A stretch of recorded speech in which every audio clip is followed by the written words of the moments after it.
Spokane, and welcome back to EvoReal Talks. This is Jessica Side. And I'm Matt Side. And we are here.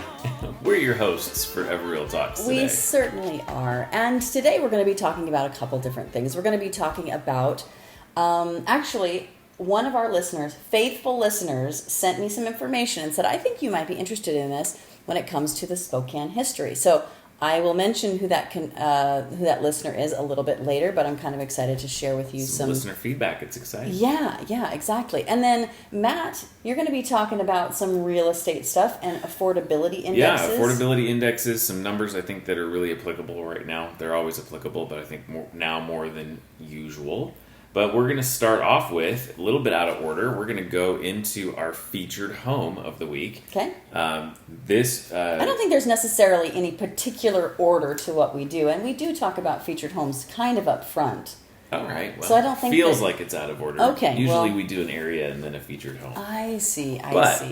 The featured house home that we are featuring this week, 40395 Sunset Drive in Loon Lake, Washington, which I think is great because last week we talked about the top 5 lakes in the Spokane market where people are buying homes. And now we've got a listing that is probably just a couple days live now. And it is a 4-bedroom, 3-bath lakefront property. The beautiful thing about this is that it has year-round access. Not all of the cabins on Loon Lake have year-round access. And it's primary, so it's like right on the water. Yep. We talked about that last week, primary versus secondary. It's only 35 minutes from the north side of Spokane, which is kind of amazing if you want to just live at the lake because of the year-round. You could commute into town if you ever need to commute again. So beautiful. You need to check out the pictures. It really is a beautiful property. We got some great photos. We got some video walkthroughs and drone footage that our marketing director Dan put together. The reality is this one won't last. It's also really close to 49 degrees north ski area. Isn't it like just a 35-minute drive or something? Yeah, 34 minutes. You're basically in between Spokane and 49 degrees north. So I have to say, I have scoured these pictures because I love this place. Because here's the thing. There's a lot of places on the lake where to get to them, you have to walk down, you park way up here, sure, and then you have to walk down, and you got to take all your stuff down, and then you got to go back up because you brought a lot of stuff. Yeah, this is like walk right out so the you double walk, doors. So you walk straight into the house, and then you don't go from the house down to the lake. It's just this beautiful lawn, and then your own beach and your own dock. I'm telling you guys, it is awesome. And I would appreciate it if none of you put in an offer on it because I'm thinking about buying it. So I don't even know why we're featuring this. Let's cut this part of this radio show. I will say this too about Loon Lake real quick before we're moving on from this property is that Loon Lake, one of the attractive natures of Loon Lake is that it is a motorized lake. Not all the area lakes are. It is great for fishing. It's a pretty deep lake, so it has a lot of great fishing. Steve Kettle, a good friend of ours who fishes on Loon Lake a lot, texted me the other day that I think he caught like 23 fish one evening. You can do night fishing on Loon Lake. You can do night fishing, and but he throws back anything that's too small, or I don't know. Yeah, it's all about the catch to him. He doesn't bring 26 fish into the house, or maybe he does. His wife would Seal not is like, be what happy the about heck are you doing? So anyway, check it out on our Facebook page. EvoReal is what you'll search, and we'll have the videos and the pictures up there. And of course, if you want to see that or work with one of our agents to put in an offer, please just message us, or you can call us at 509-62-HOUSE, and we'll take care of you. Fantastic. So Jessica, what are we talking about? What's our history lesson for the day? Well, it's a very interesting history lesson, and it's not something that I don't know if I would have run into this for a long time. So I want to thank Tina Thorson, who is a longtime listener, first-time contributor, and probably won't be the last. But she sent me some information. In 1962, I don't know if you know what happened during 1962. Well, I mean, a lot of things happened in the 60s. A lot of things happened in the 60s. I wasn't around for any of them. It was the Cuban Missile Crisis. Okay, so Cuban Missile Crisis. I was going to say the Cold War. Okay, yeah, that's pretty... Kind of a similar era, right? That's correct. And if you think about this, Spokane seems so far removed from Cuban Missile Crisis. We don't live in Florida. We didn't live in Washington, D.C., where they were making the decisions. But we were actually right in the middle of it, you guys. Because in Spokane, within about, 45 minutes to an hour of Spokane, there were 9 missile silos.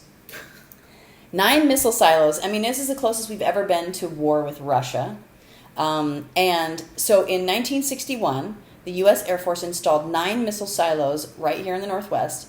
Where were the locations are? Let me give you the locations because this is kind of fun. So you got Deer Park, you have Newman Lake, you have Rockford, Sprague, Davenport, Reardon. Then you have Lamona, which is between Davenport and Odessa. Then you have Egypt and Wilbur. 9, right?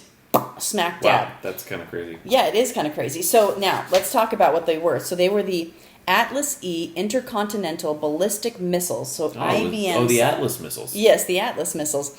Each Atlas E. That was facetious if you couldn't see my face. Oh, yeah. I know what the Atlas No, missiles he doesn't are. have any clue. Each Atlas E was outfitted with a 4 megaton nuclear warhead. That's a lot. That's big. So and there were 9 of them, you said? That is correct.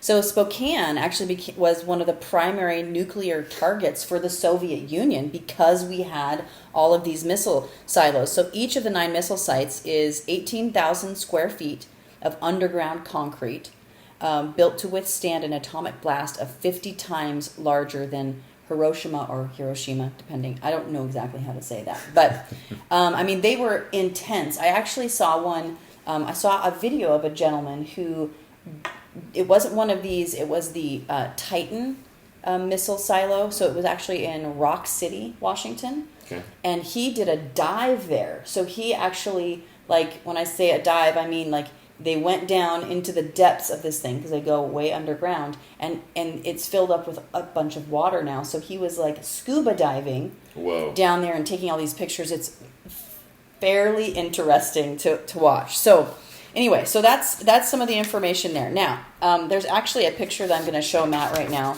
of the Deer Park one, and it's got a missile so this were not a secret. This is not some secret silos that were there. People knew that they were there and could take pictures of them during this time. So right now, no wonder my dad wanted to build a bomb shelter, or thought that he needed to. Think about how stressful and on edge it would be living in an area that's a primary target for Russia. So let me give you some information about this. So there's a gentleman named Dick Mellon. And actually, that's interesting because the Mellons are...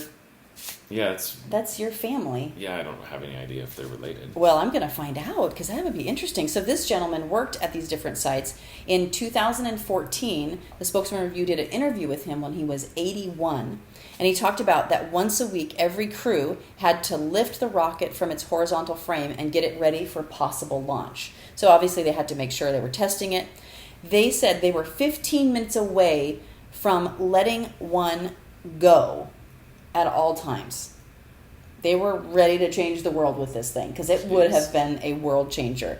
So as this crisis deepened in the U.S., the missiles were on full alert. Now here's something interesting because you think, okay, why Spokane? Why not other places? Because certainly there were other missiles in the United States, but the other missiles in Kansas and Missouri were too near to Cuba. And if they had shot them, they would have overshot Cuba. So that's why ours were so important and why they moved them to face Cuba, because we were just the right distance away, apparently. And he said that they used to listen to the SAC, which is the Strategic Air Command, throughout the whole thing. So that was 13 days, if you remember the movie and all of, there was a 13-day crisis. And so this guy was underground, ready to send this thing off. Jeez. At one point they said that it was what did they say? They said basically if they started, there was a kill time of about 59 seconds, where if it went to 59 seconds, you could no longer stop that missile from going. It would have taken off. Point of no return, literally. Yes, exactly. And exactly. I think it has to, as we watched this, the recent SpaceX launch, like because they're filling it with fuel and mixing the fuel, there comes this point where it's happening. Yes. I had some information on that where it talks Some sort about of like a kerosene mixture of fuel or something. Kerosene and something else. Anyway, so wow. very, very, very We're interesting. We're obviously not rocket scientists. We are not on this show, but maybe after I've done a little bit more research, I could be one. So the interesting thing is, so they decommissioned them in 1965, and so now, some of them are no longer anything, but some of them like house farming equipment. The most interesting one though is in Davenport. The one in Davenport is now owned by a gentleman named Peter Davenport, and he is the director of the National UFO Reporting Center. Oh.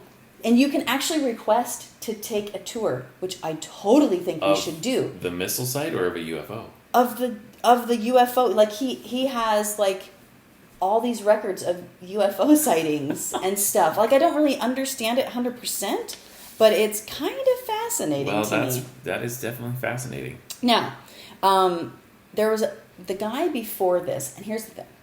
This is a family-friendly show, so I'm not going to be going into it. But there is quite an interesting story that is interesting and a bit macabre.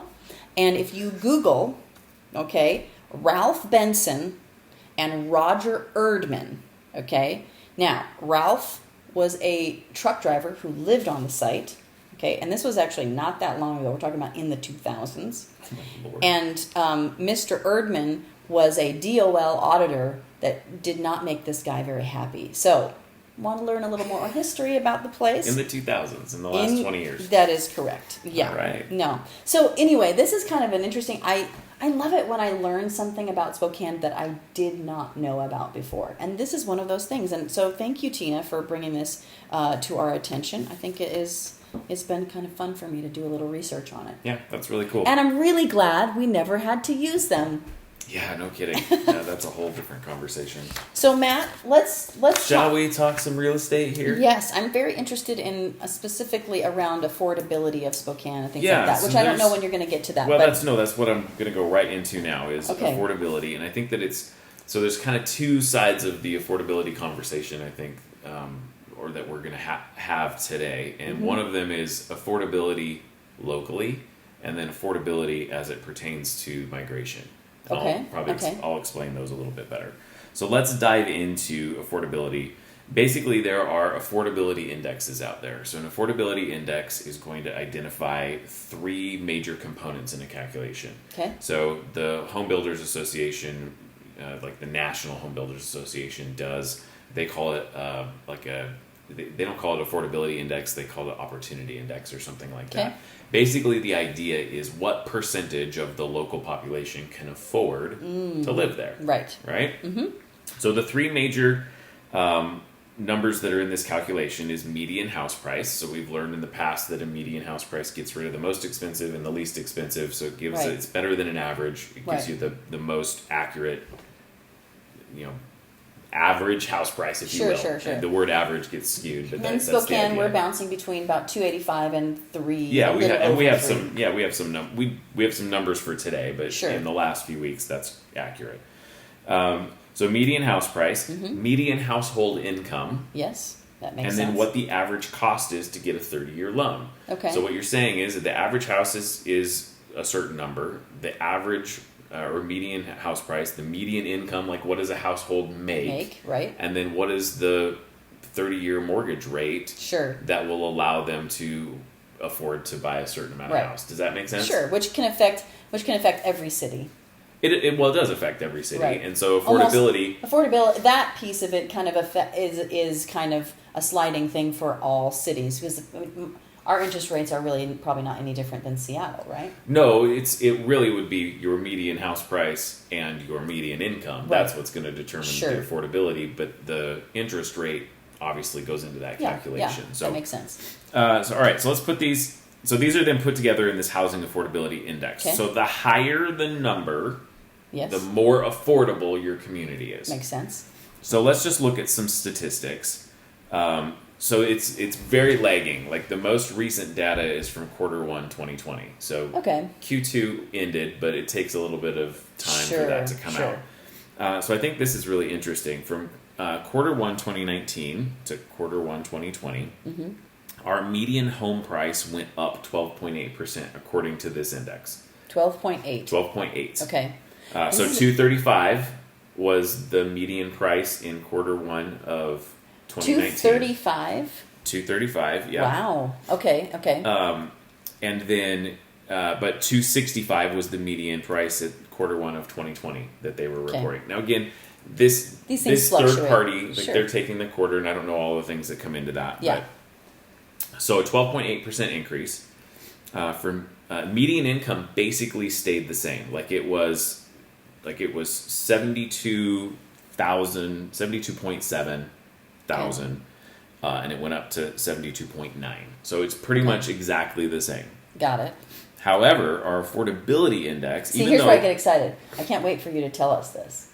I'm like, the excitement is building. Yes. Okay. All right. So the affordability index in Q1 of 2019 was 69.2. So 69.2% of the Spokane population, based on those other indices, could afford to live in this area or buy. Okay.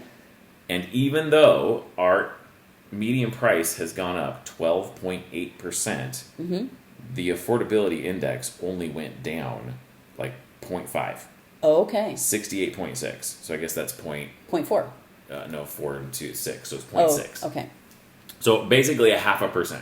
Okay. So affordability went down 0.5%, even though the median price went up by 12.8. And the reason is that the interest rates for a 30-year mortgage have continued to drop. Down, yeah. And so I think that, and this is what I really wanted to focus on and draw attention to today, is that we've talked about it in past episodes, but I think that this really highlights it. There's a really unique opportunity for buyers right now that are on the fence. Right. That are on the fence about buying. Because as of Thursday of this week, Fannie Mae posted, according to the Wall Street Journal, the lowest interest rate for a 30-year fixed rate mortgage ever in its history. What? 2.98%. In its history? In its history. It's the lowest it has ever been. That's amazing. Okay. So, for those that are on the fence about buying, the affordability in Spokane is, unless prices come down very significally. Yeah. And I think that this is an important thought here, is that the likelihood of the median house price dropping at a higher percentage than the likelihood of interest rates beginning to go up at a more increased percentage, if you will. Right. It's more likely that rates will go up than prices will go down. Right. At least in that balance. That kind of right. So in other words, even if there's a correction, the prices could go down, but that the fact it's not going to go down so far that you're not going to be able to. How do I explain that? It's such a hard concept to explain. It is a challenging concept. So let's just I know what I'm thinking in my mind. Zoom out for a minute. Rates are going to go up, but if rates go from 2.8 to 4, the percentage of increase for that interest rate is higher. Right. Your payment is going to be a lot higher. And so, the mathematicians of the world they're just covering their faces right now going, oh my God, you too. But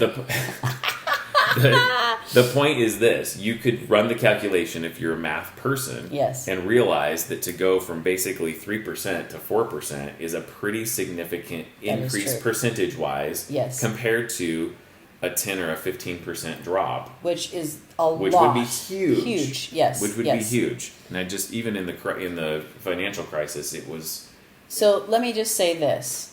I think what I'm hearing from you, and I know you have more things to say, and so I apologize if I'm stepping on anything that you're about to say, but when I look at this, I say, some people are going, oh man, I really missed the boat. I should have purchased last year, and then I would be doing so much better. But what we're saying is that the affordability hasn't really changed in Spokane because interest rates are going down. You might have missed the boat on, your purchase price, and miss the boat. That's kind of a broad statement, but you might be paying $30,000 more for the same house today, but your affordability based on the 30-year fixed rate mortgage Is is about no the same. difference. Right. So, right.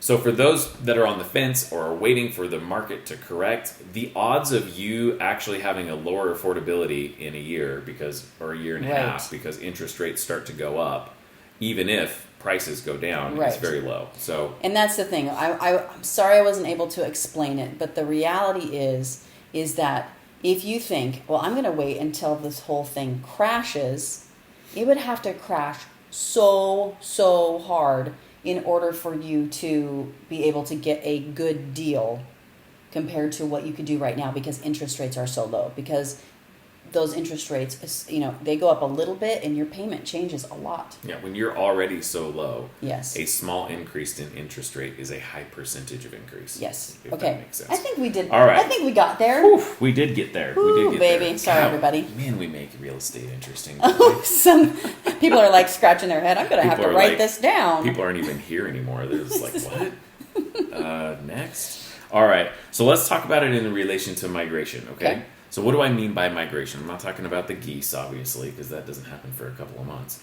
What I'm talking about is human migration. So you have a large number of people that, because of coronavirus, are working remotely. Yep. There are many parts of the country that are seeing a really significant public health crisis, comparatively speaking, Right. where they're thinking people Compared are to not Spokane. compared to Spokane, Right.